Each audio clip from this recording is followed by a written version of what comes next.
My parents gave my sister $80 million, a mansion, and a Tesla, then a stranger handed me an envelope.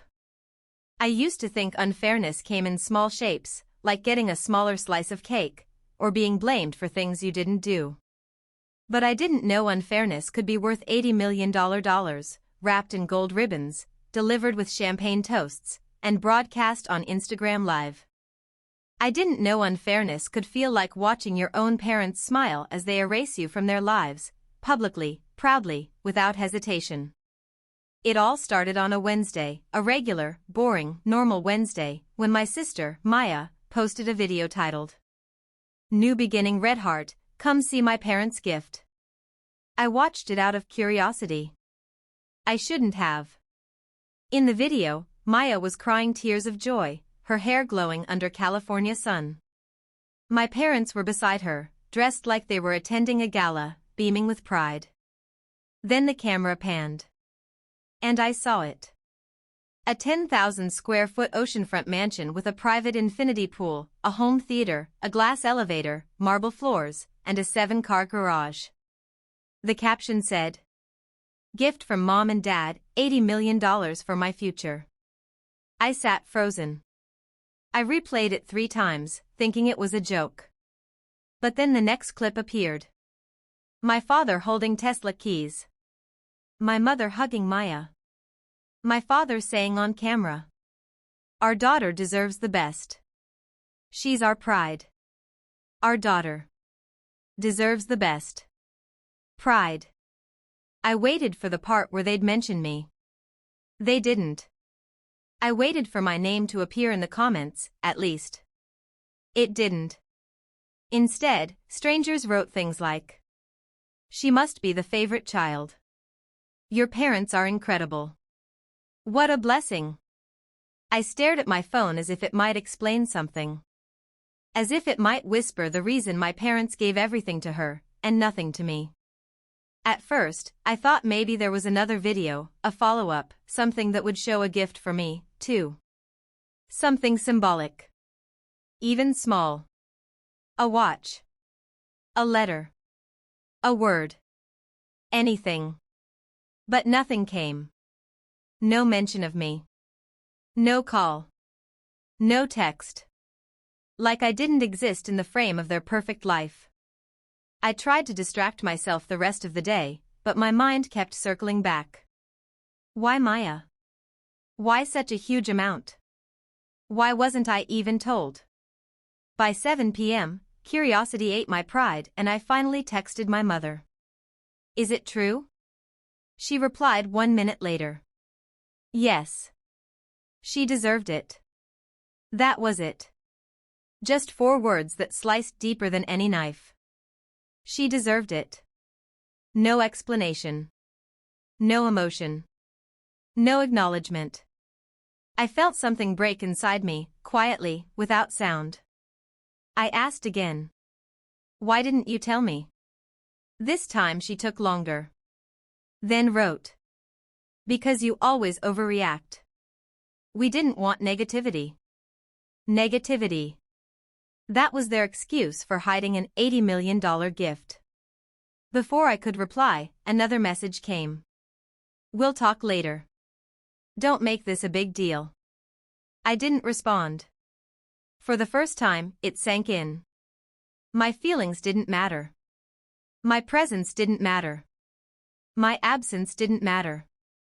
Maybe my whole existence didn't matter. The next morning, things got worse. A family friend posted a story from the mansion party. All my uncles, cousins, neighbors, everyone was there. My parents laughing, dancing, drinking. My mother giving a toast. Maya is the one we trust to carry the family name forward. My phone buzzed 100 times with notifications, but not a single message was from my parents. It was all friends sending screenshots. All of them asking the same question. Why weren't you there? I didn't have the answer. I still don't. 3 days passed. 3 days of silence from my parents. 3 days of smiling photos of my sister living her best life in her new mansion. And then, when I finally stopped checking social media, when I forced myself to move on, something happened. I was walking home from the grocery store when a man stepped in front of me. A complete stranger. Mid-50s. Clean suit. Polished shoes. Expression unreadable. "Are you?" he said my name. "Yes," I said cautiously. He took a breath, reached into his coat, and pulled out a sealed envelope. Thick. Heavy. Important looking. "This," he said, "belongs to you." I frowned. "From who?" He didn't answer the question. He simply placed the envelope into my hand and said softly, "Your parents never meant for you to see this. But you deserve to know." My heart stopped. "What is it?" I whispered.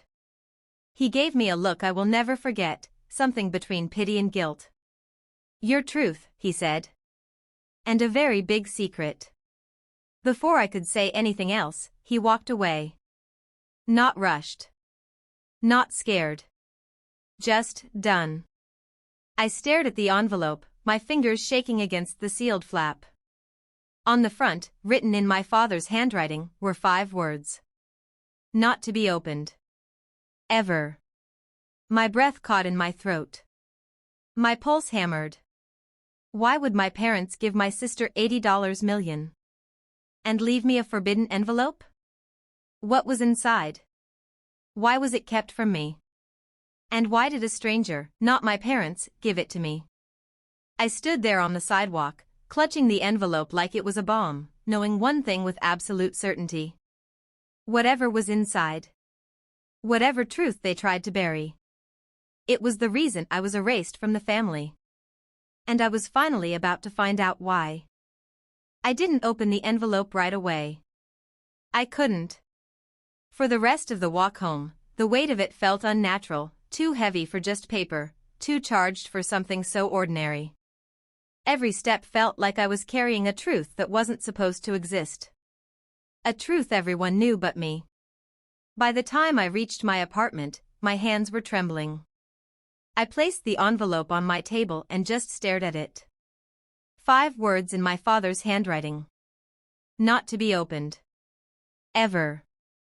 Why would a father write that to his own child? Why would he hide something so intensely that even the messenger seemed nervous delivering it? And more importantly, why did my parents pretend I didn't exist while gifting Maya everything? What connection could this envelope have to an $80 million decision? I sat down slowly, my heart pounding. Then I tore the seal. Inside was a stack of documents, old, yellowed, stamped, official, and painfully familiar. The first page hit me so hard I dropped it. It was a birth certificate. Mine. Or at least, it looked like mine. Except for one detail.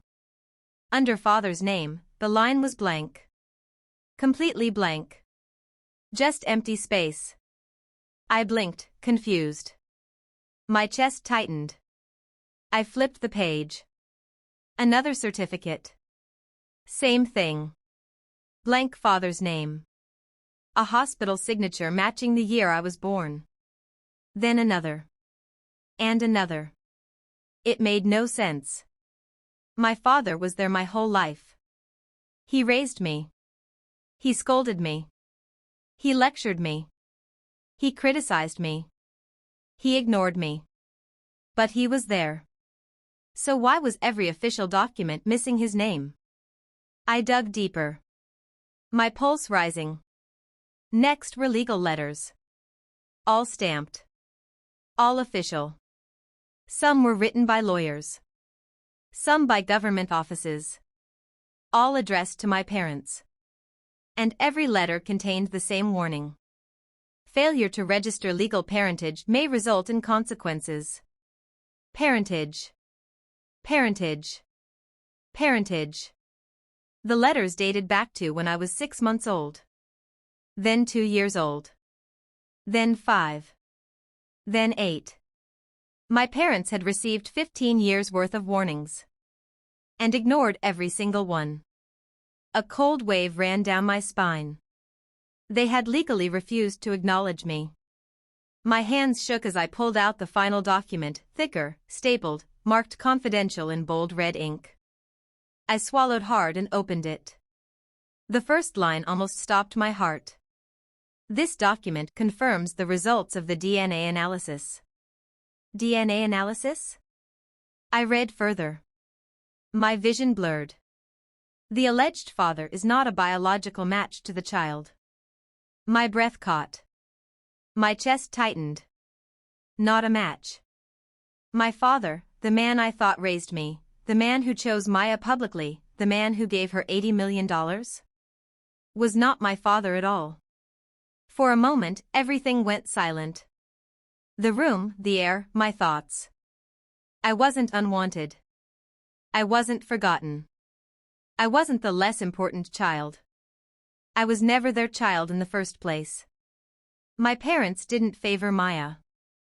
They didn't choose her over me. They only had one real child. And it wasn't me. The realization hit violently. They gave her everything because she was theirs. And they gave me nothing because I wasn't. I wasn't family. I wasn't blood. I wasn't part of their legacy. I wasn't someone they wanted to invest in. The house. The money. The Tesla. The mansion. It was never about favoritism. It was about lineage. I flipped to the last page, my heart thundering. Another sheet.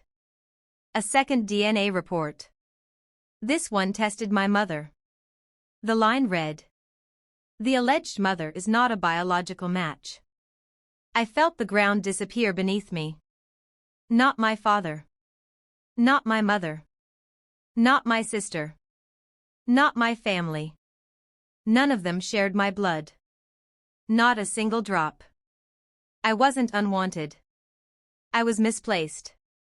I stared at the paper, unable to breathe. Who was I? Why was I raised by strangers? Why did they keep me? Why did they hide the truth? Why did they erase me from the family? And then something terrifying clicked. My parents had received those DNA results the year Maya was born, the same year they started treating me differently. The same year they stopped hugging me.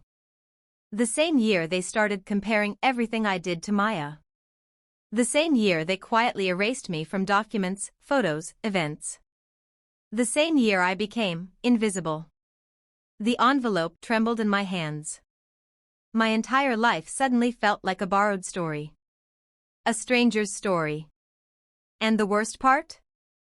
On the last page, written in my father's handwriting, was a single sentence.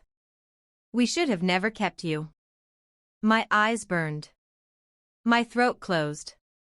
My body went numb. They didn't exclude me from the $80 million. They excluded me from the family itself. And now I had proof. But one question remained. If I wasn't their child, whose child was I? That answer was coming. And it was darker than anything I expected. The moment I stepped into the private meeting room, the air shifted. My parents were there, sitting stiffly, like they were preparing for a funeral. My sister, Elena, stood by the window, her arms crossed, her diamond bracelet glinting under the chandelier. My mother didn't waste a second. Where is he? She snapped. Where is the man who gave you that envelope? I sat down calmly. You'll meet him. In a minute. My father slammed his palm on the table. Stop playing games. Do you think you're clever? After everything we've done for you. I laughed. Actually laughed. Done for me? You gave Elena an $80 million trust fund, a mansion, a Tesla, vacations, private tutors, while I slept on the couch because you needed the spare room for her dresses. Elena rolled her eyes. God, you're so dramatic. But then the door opened. And he walked in. The room froze. He wasn't just some stranger. He was dressed in a charcoal suit, mid-50s, calm, quiet, but powerful in the way that men with real authority usually are. My father paled instantly. My mother's hands began to shake. Because they recognized him. "Hello, Robert." "Hello, Linda," the man said coldly. "It's been a long time." My father's voice cracked. You weren't supposed to come back." The man placed a folder on the table. "And yet, here I am." Elena whispered, "Who is he?" I leaned back. "This is Michael Hartman. My biological father." The room exploded. My mother gasped. My father stood up, but his knees buckled.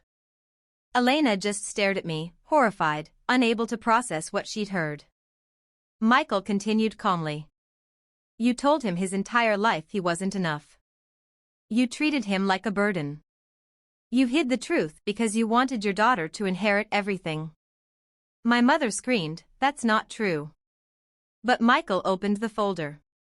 Inside were paternity test results, legal papers, old letters, all proving the truth they'd hidden for decades. And then he dropped the final bomb. "I'm leaving everything, my estate, my companies, my properties, worth $140 million, to my son." He looked at me. "Because he deserves a life where he never has to beg for love." My parents looked like the ground had split beneath them. Elena breathed, "So, you're the heir? Not me?" I turned to her gently. "You always thought you were the golden child. Turns out, you were just the loud one." My mother rushed toward me, tears streaming. "We can talk about this. We can fix this." But I stepped back. "You can't fix a lifetime of choosing her over me. Of calling me jealous. Of punishing me for existing." My father whispered, "Please, please don't do this." But they weren't pleading for me. They were pleading for the money. Michael looked at them one last time. "You treated him like he was worthless. Now he's the only one who doesn't need you." My parents sank into their chairs, defeated. We walked out together, me and the man who should have been my father all along. As we stepped into the hallway, he put a hand on my shoulder. "Son," he said softly, "this is the start of your real life." And for the first time ever, I believed it. Behind us, I heard my sister sobbing. My parents were yelling, panicking, blaming each other. But none of that mattered anymore. Because this time, I was the one who received the envelope that changed everything. And I wasn't going to waste it.